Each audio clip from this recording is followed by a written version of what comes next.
दोस्तों, महाकुंभ केवल एक धार्मिक मेला नहीं बल्कि एक गहरी आध्यात्मिक यात्रा है जहां हर कदम में आस्था की शक्ति और जीवन के सबसे बड़े प्रश्नों का उत्तर ढूंढने की आकांक्षा छिपी होती है। जब करोड़ों श्रद्धालु संगम में डुबकी लगाते हैं तो यह एक ऐसा क्षण होता है जब समय ठहर सा जाता है और हर एक व्यक्ति अपने पापों से मुक्ति के साथ मोक्ष की ओर बढ़ने की उम्मीद में होता है। लेकिन इस बार प्रयागराज के महाकुंभ ने कुछ ऐसा घटित किया जो सभी की समझ से परे था और पूरी दुनिया को चौंका दिया।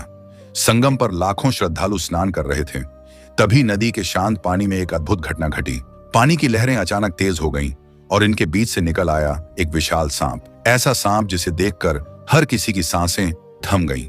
उसकी चमचमाती त्वचा, रहस्यमय आकृति और उसकी उपस्थिति ने पूरे वातावरण को एक सन्नाटे में बदल दिया। क्या यह एक प्राकृतिक घटना थी या यह किसी दिव्य शक्ति का संकेत था? इस चमत्कारी घटना ने महाकुंभ के इतिहास में एक ऐसा अध्याय जोड़ दिया जिसे लोग कभी नहीं भूल पाएंगे। आइए जानते हैं इस रहस्यमय घटना के बारे में विस्तार से। प्रयागराज के महाकुंभ में हर तरफ भीड़ का सैलाब उमड़ रहा था। लोग गंगा, यमुना और अदृश्य सरस्वती के संगम में डुबकी लगाकर अपने पापों को धोने और मोक्ष प्राप्ति की कामना कर रहे थे। तभी कुछ श्रद्धालु चिल्लाने लगे, यह शेषनाग है, भगवान विष्णु का वाहन। कुछ इसे प्रकृति का दुर्लभ दृश्य मान रहे थे। कुछ श्रद्धालु हाथ जोड़कर प्रार्थना करने लगे, जबकि कुछ इसे अपने फोन में रिकॉर्ड करने लगे। सांप शांत था, उसने किसी को नुकसान नहीं पहुंचाया। वह धीरे धीरे संगम के पवित्र जल में तैरता रहा। तभी एक वृद्ध साधु ने वहां खड़े श्रद्धालुओं से कहा, यह कोई सामान्य सांप नहीं है, यह भगवान का संदेश है। शायद यह हमें चेतावनी दे रहा है कि हमें प्रकृति का सम्मान करना चाहिए। भीड़ मंत्र मुग्ध होकर इस अद्भुत दृश्य को देख रही थी। सांप कुछ देर तक संगम के पानी में रहा, फिर धीरे धीरे गहरे पानी में गायब हो गया। इस घटना ने महाकुंभ को एक नई दिशा दे दी। न्यूज चैनल्स और सोशल मीडिया पर इस घटना की चर्चा जोरों पर थी। श्रद्धालु इस बात पर बहस कर रहे थे कि यह सांप कौन था और क्यों आया था। वैज्ञानिक भी इस सांप की प्रजाति और उसके रहस्यमय व्यवहार पर अध्ययन करने लगे।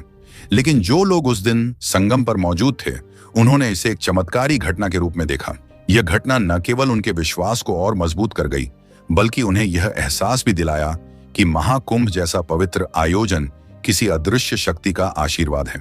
इस घटना ने महाकुंभ को हमेशा के लिए यादगार बना दिया। लोग आज भी इसे अपनी बातों और कहानियों में साझा करते हैं। यह घटना हमें याद दिलाती है कि प्रकृति और ईश्वर की लीला कभी कभी हमारी समझ से परे होती है। महाकुंभ 2025 का यह दिन इतिहास में हमेशा याद रखा जाएगा। संगम की यह घटना केवल एक कहानी नहीं बल्कि आस्था, रहस्य और प्रकृति का संगम है। क्या यह एक दिव्य संकेत था या महज एक अनोखी प्राकृतिक घटना? यह सवाल हमारे दिलों में हमेशा गूंजता रहेगा। लेकिन एक बात तय है, महाकुंभ का यह चमत्कार हर किसी के दिल में एक गहरी छाप छोड़ गया। आपका क्या मानना है? यह चमत्कार था या रहस्य? अपनी राय हमें कमेंट में जरूर बताएं।